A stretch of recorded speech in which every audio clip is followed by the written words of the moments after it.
On Tuesday, May 19th, Guilderland Central School District residents will head to the polls to vote on a $93.7 million budget for the 2015-16 school year.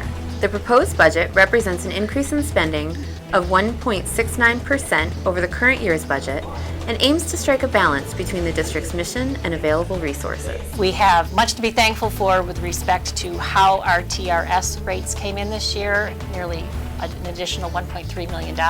We have close to $1.4 million in additional aid to consider, largely through the restoration of a portion of our gap elimination adjustment. This year, for the first time, we're actually able to look at making some restorations and adding some positions that will address some needs. The budget will support some additional teachers of special education, some additional ESL teachers, and look at a number of areas that we haven't addressed in a while, including technology replacement and equipment repair. We are thankful to be able to use this money wisely to meet the needs of our kids. The proposed budget also seeks to put Guilderland on firmer financial footing by rebuilding the district's fund balance.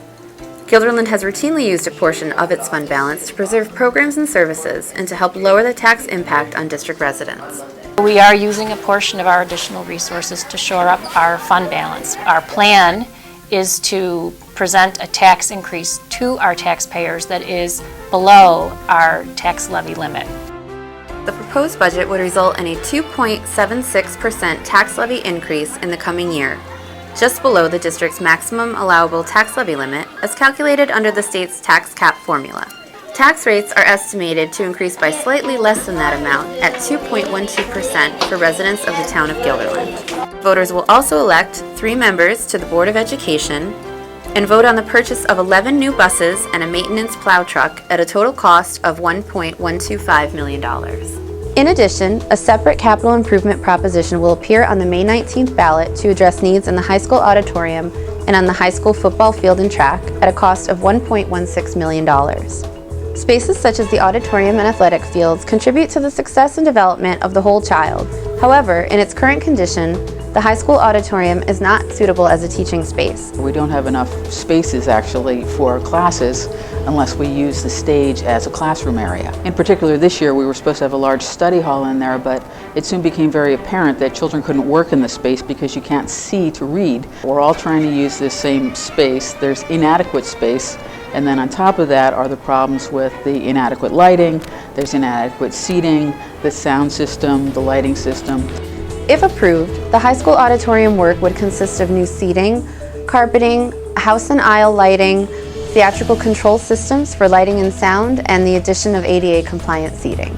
Work on the football field and track would consist of the removal of existing light poles to be replaced with a new, fully engineered light pole system. The proposed new system we put in, they call it an engineered package, meaning the poles, the foundation, and the lights are all designed together to handle the load, which we estimate to be around approximately a ton.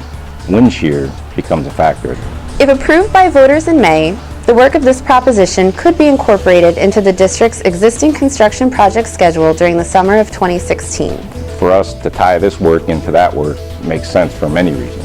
We have a greater chance of getting favorable bids, being that there are going to be general contractors, electricians already working in the school district for those 2 summers.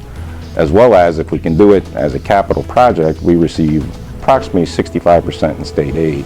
Polling on all propositions will take place from 7 a.m. to 9 p.m. on Tuesday, May 19th at all 5 district elementary schools. Voter registration is required in the Guilderland Central School District. My last request to all of you in our community is please make the effort to come out and vote. Thank you so much. For more information, please visit the district website at www.guilderlandschools.org and be sure to look for the special budget edition of the district newsletter in your mailbox in early May.